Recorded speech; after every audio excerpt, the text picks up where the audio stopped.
Welcome back to New Rockstars. The Avengers will assemble in some crossover crisis on the horizon, but what will it be? Mutants? A battle royale? A Skrull search for Nick Fury's shoes? We need answers, but I guess we'll settle for theories. I'm Erik Voss. This is Rogue Theory, the show that brings you the wildest, nerdy hot takes on the topics you can't stop arguing about. With me today is an all-star panel. I'm so excited by our guests today. We got our friend and host of Mundo on El Rey Network and many other things, Hector Navarro. Hello, hello. Hi. Hello, welcome back. And a friend of the show, comedian and writer, Jessica Clemons. Hi. Hi. And we are so thrilled to welcome for the first time on Rogue Theory, first time on New Rockstars, I think. You know him from Schmoedown, many other great geeky stuff online. He's the host of the All My Movies podcast and YouTube show, which drops every Wednesday. Welcome to New Rockstars, Dan Murrell. Hello. I'm glad to be here. This is going to be a lot of fun. I can't wait. Yeah, I'm so excited.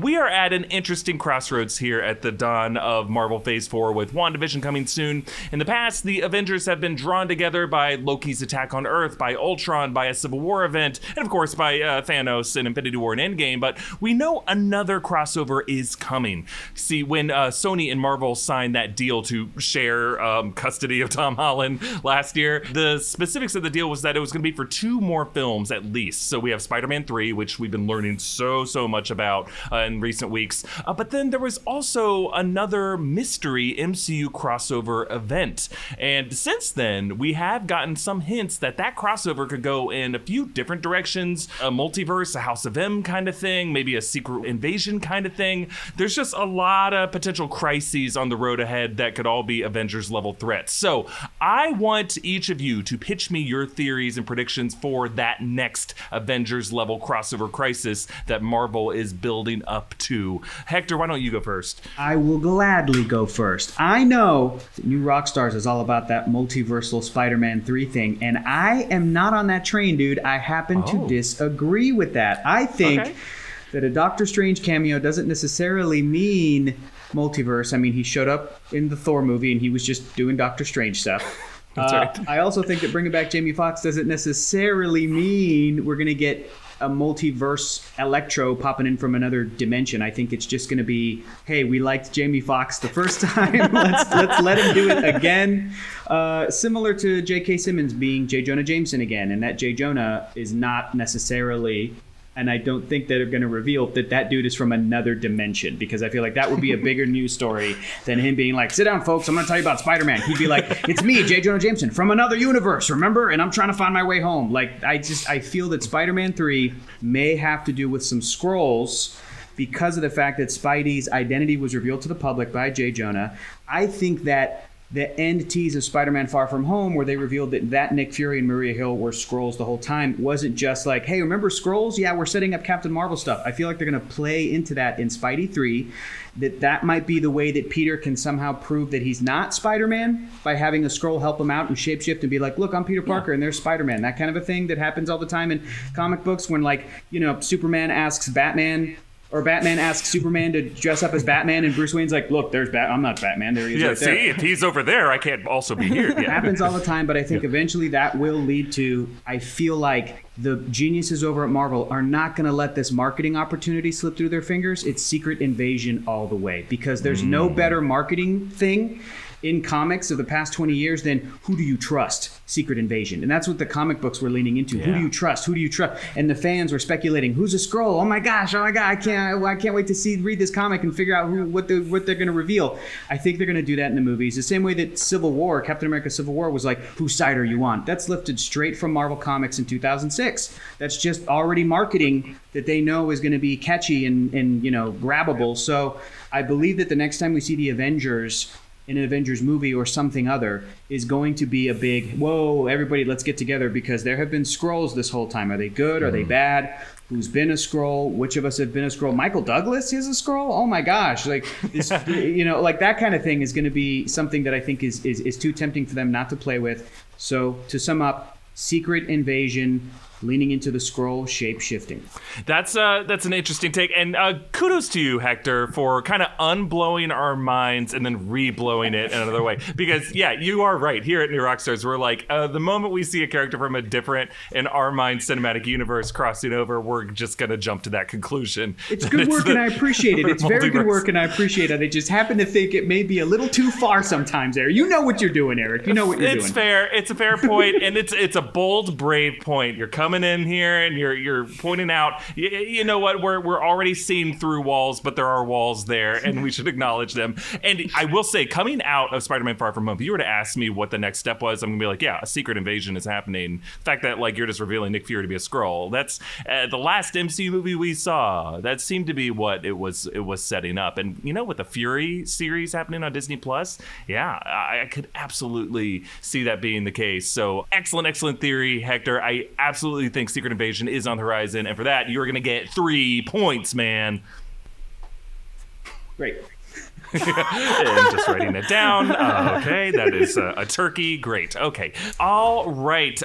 Jessica, it is your turn. I want to hear from you. What do you think the big Avengers-level crisis crossover that they're building up to is going to be? So I do really like Hector's take. I will say that. I'll even like Dan's take. But I think my take's superior, and let me tell you why it's superior. Because I love chaos. I'm a crazy person. We love crazy things, and that's why I think the next Avengers movies we're gonna see is gonna be Secret Wars. Because Secret Wars would be so much fun. We are we're getting to a point. Yeah, I know. We're getting to a point where we can't even keep track of how many MCU characters there are. We are like, oh, we know, but then we also like since San Diego Comic-Con, they revealed all these other shows that they're doing with so many more characters, and now that we're getting into like Eternals, it's like, oh, okay, now we have more gods to keep track of. So I think we're getting to a point where it's like, okay, how can we top that fight that we saw in Endgame? Yes, we had everybody in there, but like we still are learning more about Monica. We haven't even seen Deadpool. We haven't seen like another Doom in a minute. What are we gonna do? And it's like, why don't we get Beyonder in here and just have them all go at it on Battleworld? And I know that there was, so I read the 2015 comic issue, the comic of Secret World, or sorry, Secret World. I said Battleworld and Secret Wars at the same time. I read the Doom one, and I love the Doom one. I think it's really underrated. But then I looked into the 1980s one, and I was like, why don't we just combine the two? Because you know how Marvel can't do like, they can try to align with the comic books, but for continuity, they're like, we have to like do our own little spin on it. So why don't we have like a 2-parter or just like a 5-hour-long movie where Doom becomes the like leader of it all, and then we don't even get Beyonder anymore. Like Beyonder somehow falls to Doom's like over leadership. Because sorry, I'm going on for so long. I just love Secret Wars. I think it's really fun because we're also being revealed like internalize how these superheroes feel and how they have to struggle with their own identity while they're on a planet fighting themselves, basically. So I think we should see Doom becoming the leader of everything and them just being like, I don't know who to follow, and a bunch of chaos ensues. And that is phase 5 of Avengers. Sign me up. Here's my money for the ticket. Give me a producer credit right now. Yeah, remember this pitch for sure, Jessica. Yeah, you are right, and the Russos have even said this, that like the only crossover moment they could conceive that would top Endgame would be something like Secret Wars.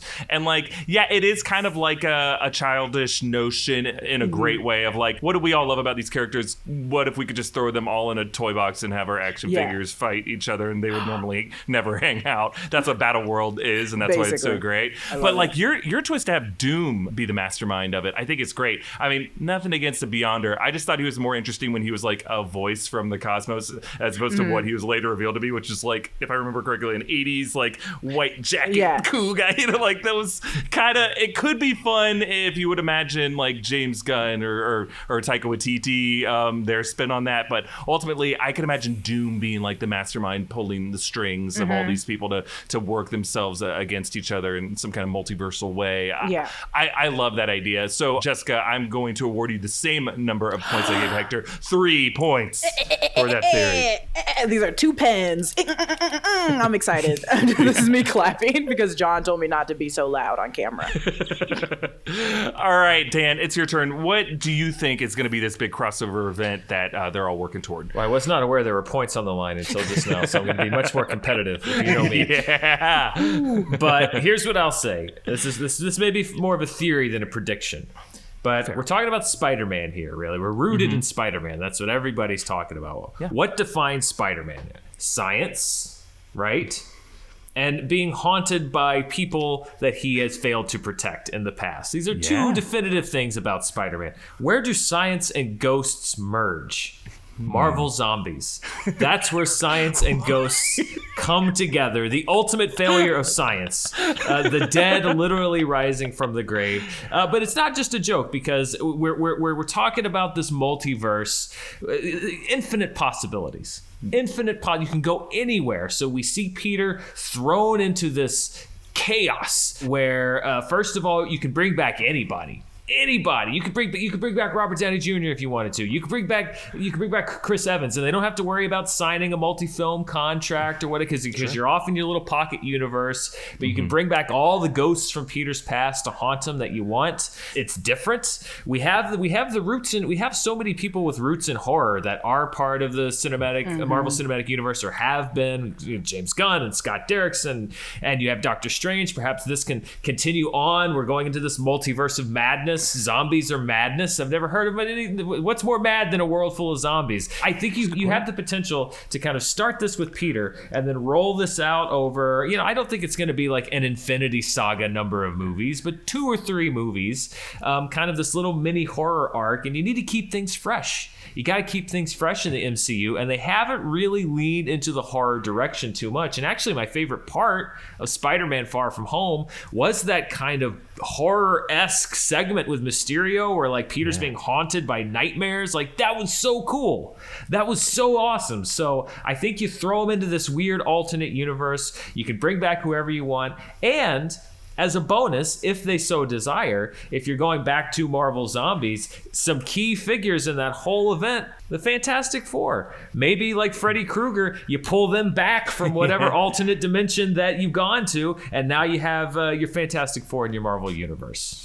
I totally agree, man. I think the MCU is ready for Marvel Zombies, and like if you were to ask me like 5 years ago, I'd be like, nah, it's too different. But you're totally right. After that sequence in Far From Home, that was like one of my favorite sequences I remember seeing in a theater. Like, to me, that was like as enjoyable to watch as anything in Endgame. Just like, whoa, I've never seen the Marvel Cinematic Universe do this kind of imagery before. The spider crawling out of the Iron Man helmet as it claws out of the grave. Like, to me, I don't know if that was an intentional setup of a Marvel Zombies thing, but like it should be, because that I do want to live in that movie and just see where that goes, of not just an illusion, but like I want to see what happens where Peter's being terrified. And yeah, maybe that's what they were going with by having Sam Raimi come direct the next Doctor Strange movie, right? Like that guy has plenty of experience with reanimated corpses coming back from the grave, whether it's Evil Dead or Drag Me to Hell or whatever it is, So yeah, for that I'm gonna I was equally smitten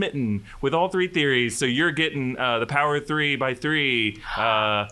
You're getting another 3 points. I'll take them. These points. What game is this? What is this game? What is this madness? What is this multiverse of madness we found ourselves upset. in? Guys, all 3 of these theories were fantastic. I mean, I'm kind of torn between which one I want to see first. I hope that we see them all at some point, because here's the deal. Every time we come here on Rogue Theory, we always mention, like, is this theory too rogue, or is this too much fan service? It's like, look, all these studios, Kevin Feige's like, I don't know how long fans are going to be into superhero movies. We're going to take, like, the biggest crossover titles that we can and work them into a movie in the next decade some way or another. Why wait? Why Do you wait? think before writing the scripts that they go on the like Well, they probably do. They go online and look at fan theories, and they're just like, Oh, "Oh, that's sure. a good idea." Yes. I assume that they are watching this video Yeah. right now. We're taking notes, and They're then like, we'll never know. "We're gonna bring Iron Man back as a zombie, and he's gonna shoot his lasers, and he's gonna murder everyone." If you've ever talked about Marvel movies on the internet, I believe that Disney owes you $5 million. Yes. Real yeah. time. Guys, we're going to get a class action lawsuit started. We're going to get our money. We're going to get paid. And then, yeah, that's how the world works.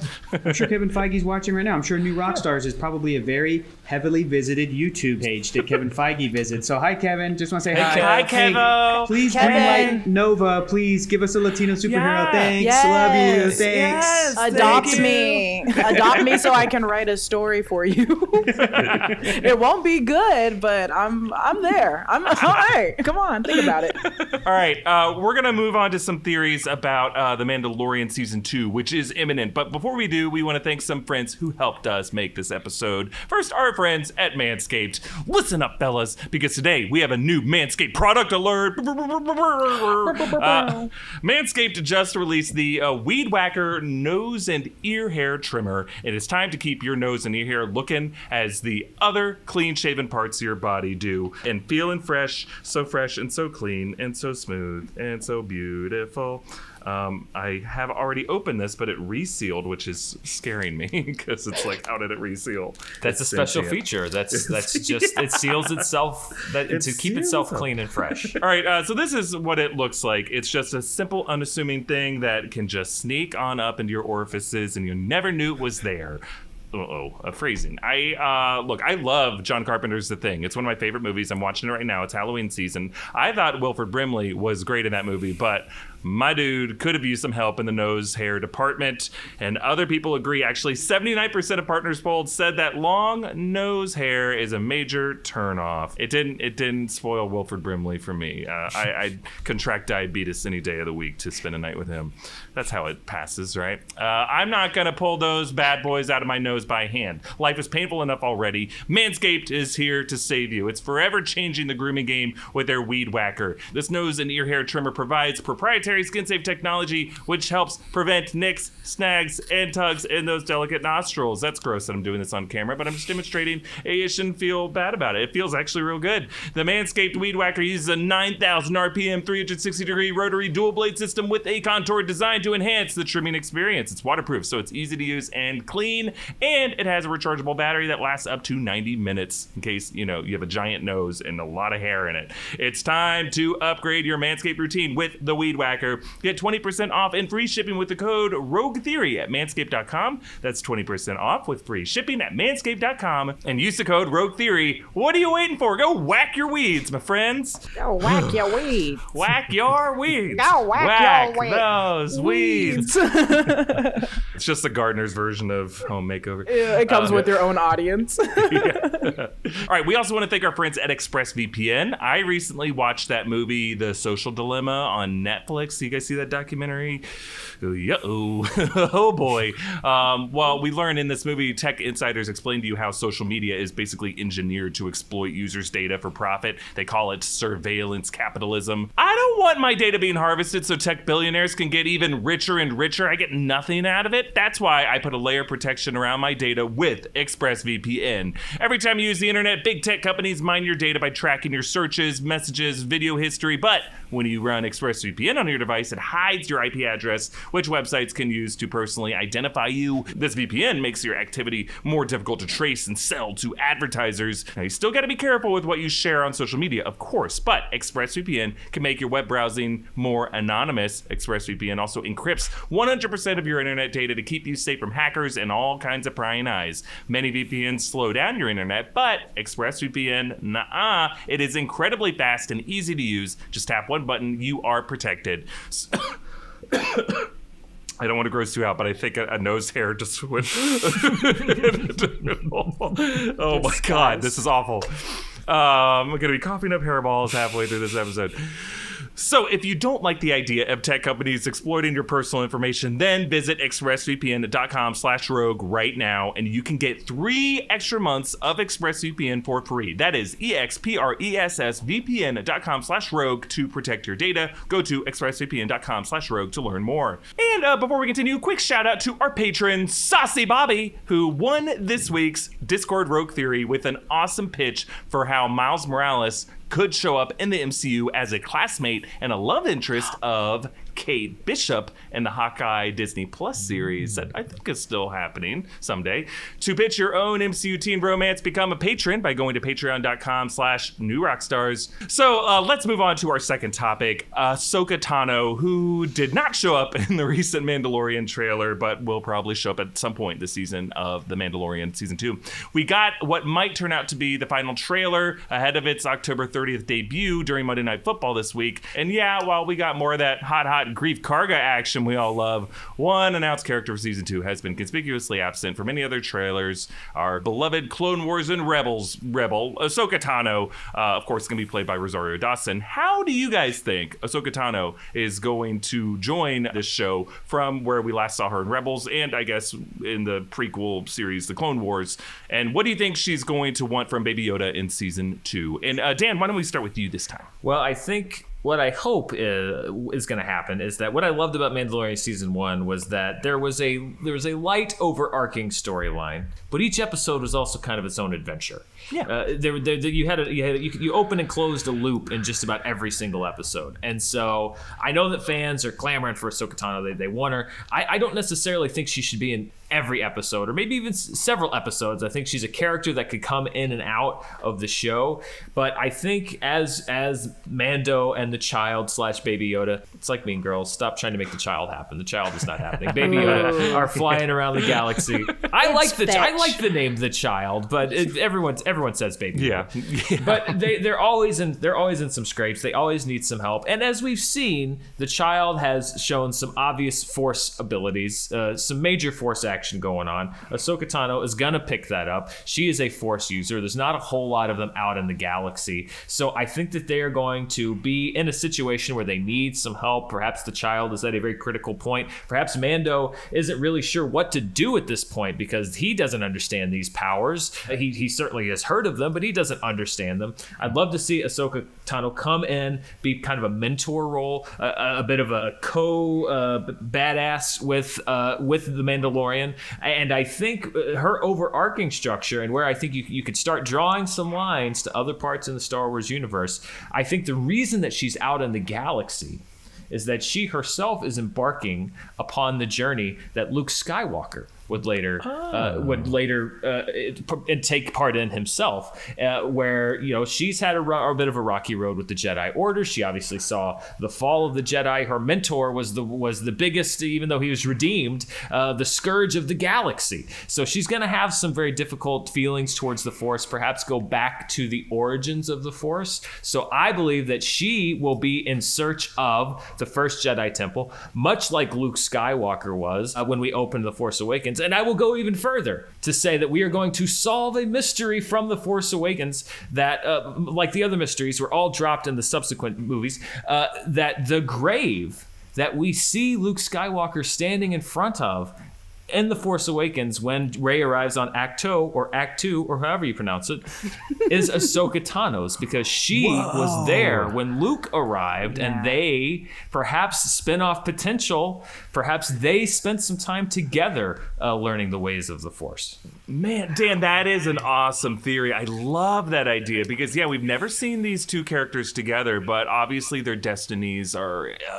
connected at least. Like, we had that closing shot of the Clone Wars where Vader was at what he might have thought was her grave, or at least the grave of her clone troopers. Looks up, sees the bird, and it's this powerful moment. To go back and connect that to Vader's son would be freaking dope. I would love to see that. That's such a cool idea. That would rhyme like poetry. Like poetry. It all rhymes.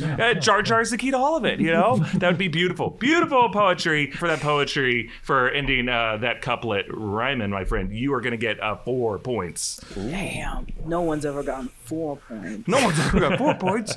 All right, Jessica, let's see if you can top it. What is your theory for Ahsoka Tano in Mandalorian Season 2? You were like, Dan, I love that. Then you're going to hear mine be like, Jessica, get out. See yourself out. Now, I'll start by saying what you can edit out. I like Star Wars. I'm a fan of Star Wars. Why would we edit that out? I like the Star Warses. I love the space fights. Who doesn't? I will say I it doesn't stick to me. I'm not like a sponge with Star Wars like I am with Marvel and DC and like Harry Potter and other weird Twilight, other weird nerdy realms. So I called my mom about this because my mom likes Star Wars because she watches it with my nephew all the time. And after she scolded me for not really watching the Rebels, she was helping me figure out that like what I ultimately think that Sabine and her are doing in the Mandalorian 2 are looking for the dark saber.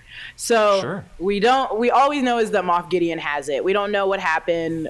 Correct me if I'm wrong. I like them on Rogue Theory, like, someone tell me if I'm right. We don't know what really happened after Darth Maul had it, correct? Well, just to give us some timeline, there's some huge gaps in the timeline, right? Like, Maul did have it.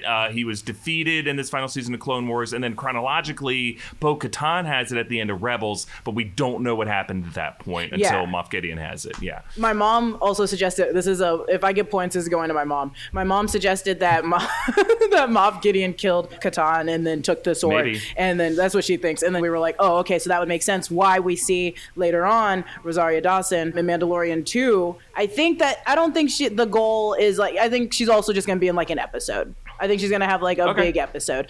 I don't think she's going to be the main cast member or like the main, like she's going to align and stay there forever. I also think that they unintentionally will cross paths. And that's when they're like, I agree with Dan, where they're going to be like, oh, can you help teach this kid? Because I don't know this child, because I don't know how. And so I think that she gets together with Sabine, and while she's looking for the Darksaber with the Force, Sabine's there to also ultimately get the Darksaber back from Moff Gideon.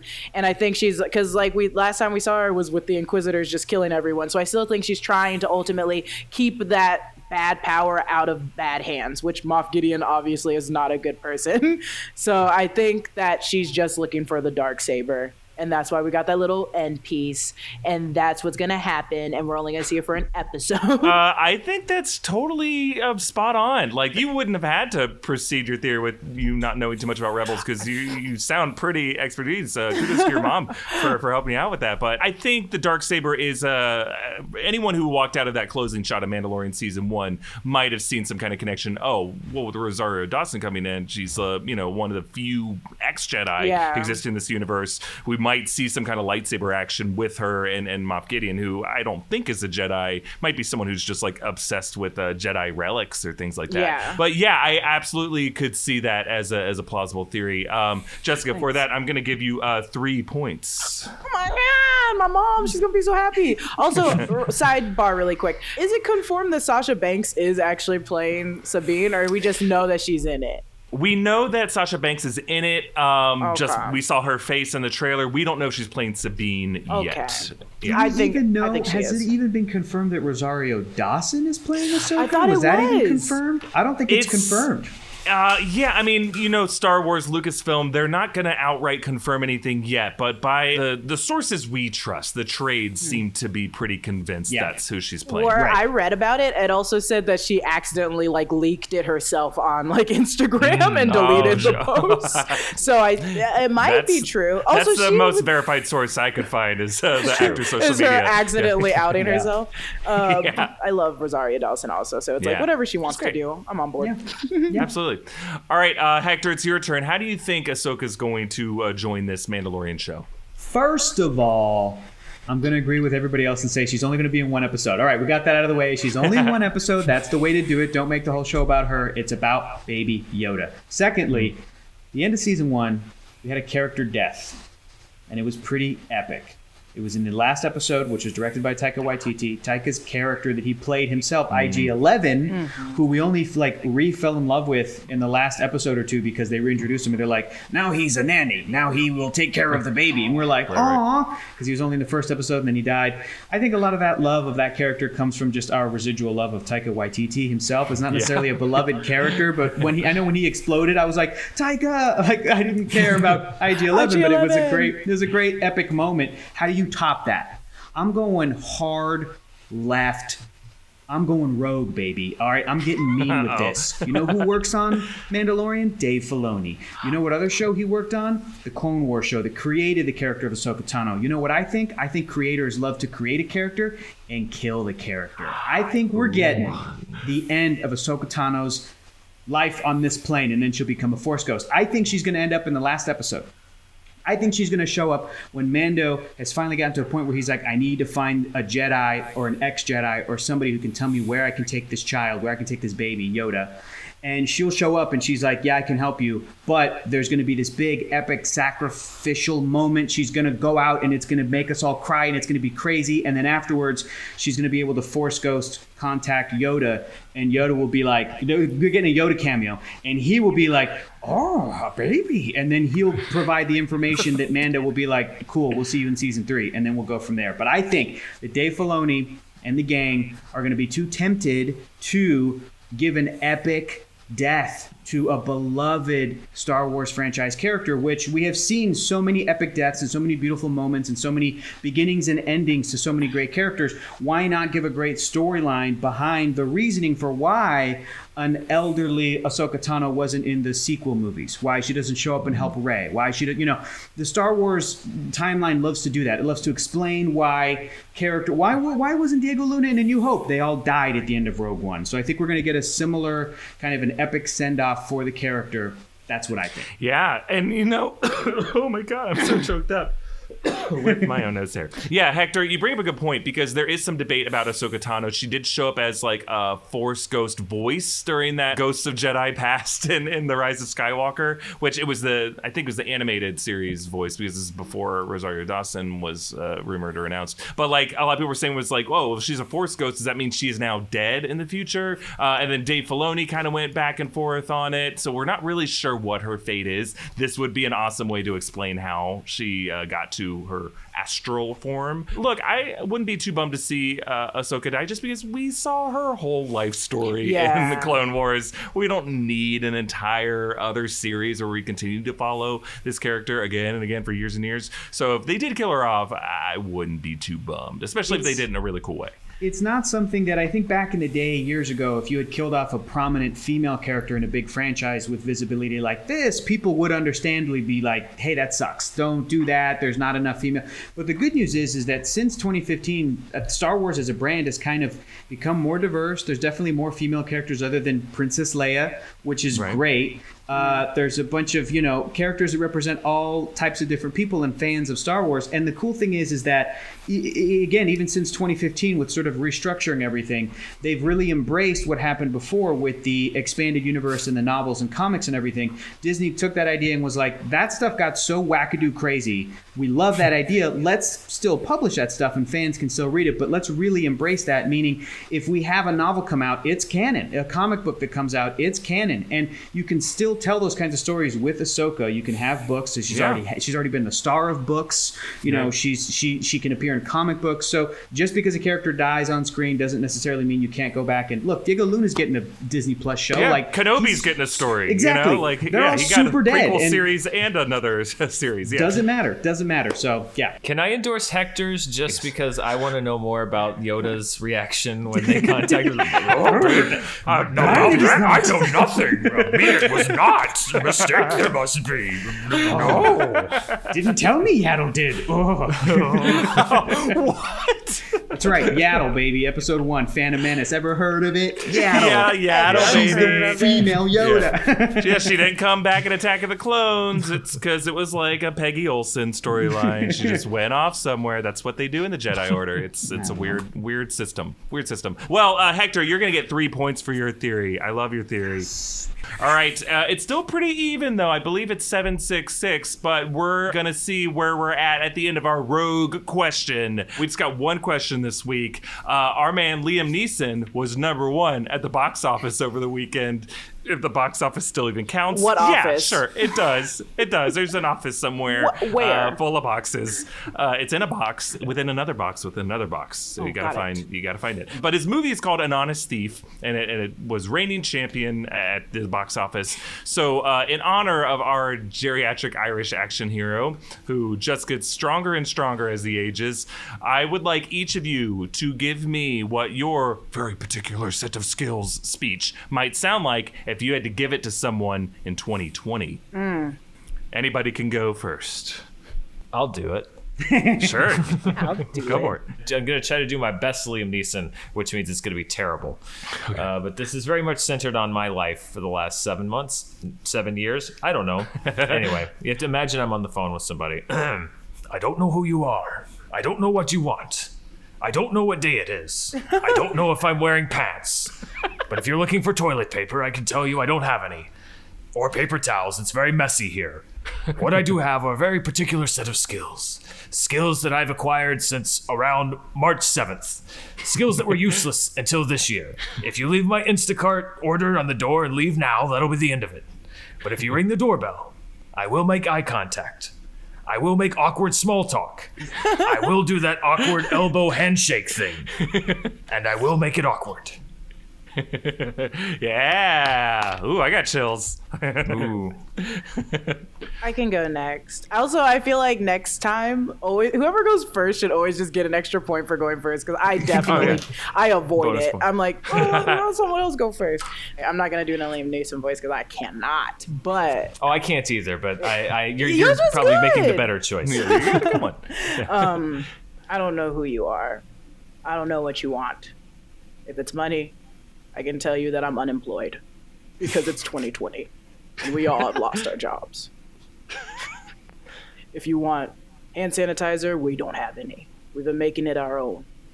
You can try bleach like our president said to, but I wouldn't. You're probably sitting there and you're wondering, what kind of world are you living in? And I'll tell you that it's America 2020 and I am lost. My car is just broken because I haven't driven it in months. But honestly, I might have to move back home to my mother's house like everybody else. And that's what I tell someone. That's what can you tell that I'm not doing well? No, it's very accurate. we can. We're very worried. And it sounds like Liam Neeson has just started to trail off a little bit. He's not that threatening anymore. He's not. But He's we are so worried sad. about him. He's truly eating saltine crackers and orange juice every day. The most menacing that Liam Neeson was 10 seconds before they called cut on that one scene in Taken, and it's been downhill from there. That's true. All right, Hector. That last one, Jessica, that was too real. That was too real. Hey, I literally looked into a mirror and I just talked to myself. That's what you get. Okay, listen carefully. Because I've got a very particular set of skills. I'm an American citizen. I work for the FBI. And here are my set of skills. I can watch every Blu-ray that I own, but not only that, every special feature, every commentary track, every deleted scene. And not only that, I can read every tie-in comic book and movie novelization. This particular set of skills has made me perfectly suited for quarantine because I can make the hours pass as if they were minutes. I can spend the entirety of months, going on years, going through every season of The Simpsons. I'm only on season 5. I've got 26 more to go. And why is everyone watching The Simpsons during quarantine? I'll see Literally you in everyone hell. is. Yeah. Disney Plus has made it too easy to watch Yeah. all 3 decades of The Simpsons. But not just Disney Plus. The DVDs, because of that one episode, unfortunately, with Michael Jackson. It's not on Disney Plus. It's on the DVD, and I've seen it. Oh. I've done it in my marathon. That's how skilled I am at this. Liam, did they take the 9/11 episode off of Disney Plus too? I haven't gotten there yet. I don't know. You mean Season 9, don't- I think. Yeah. Oh, okay. We'll report back when I get there in 4 months. Also, Liam Neeson, you're problematic for still watching the Michael Jackson episode. I know. I'm problematic for a lot of other reasons That is too. it. The very least of watching the Michael Jackson Simpsons episode with Leon Kompowski. Yes, you're right. All right, all 3 calls did take me places. Hector, I'm going to award you 1 point because yes, you kept going. We had a follow-up round, and you stayed in character, very sharp, very good. But Dan, I'm also going to award you a point just because you painted a beautiful picture of that doorway communication, the eye contact. I felt it. I was there, which makes Dan you the winner of this episode of Rogue Theory. Congratulations. Woo! I don't have anything prepared. Thank you. That's incredible. That's totally fine. But that does it for this week's episode. Excellent job. We had some amazing theories both rounds. I'm very excited. Hopefully one of us is right. Hopefully Kevin is watching at home and is going to take one of these and Hi, work it Kev. into the storylines. Hi, It's Kevin. Kevin. It's your Yeah, thanks, daughter.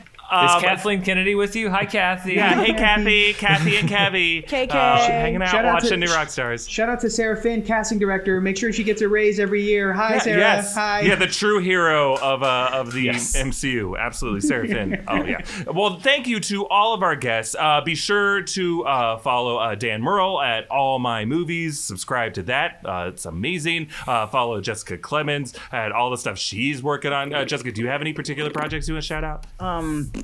Nope. just a couple parts. Just a couple farts, couple toots.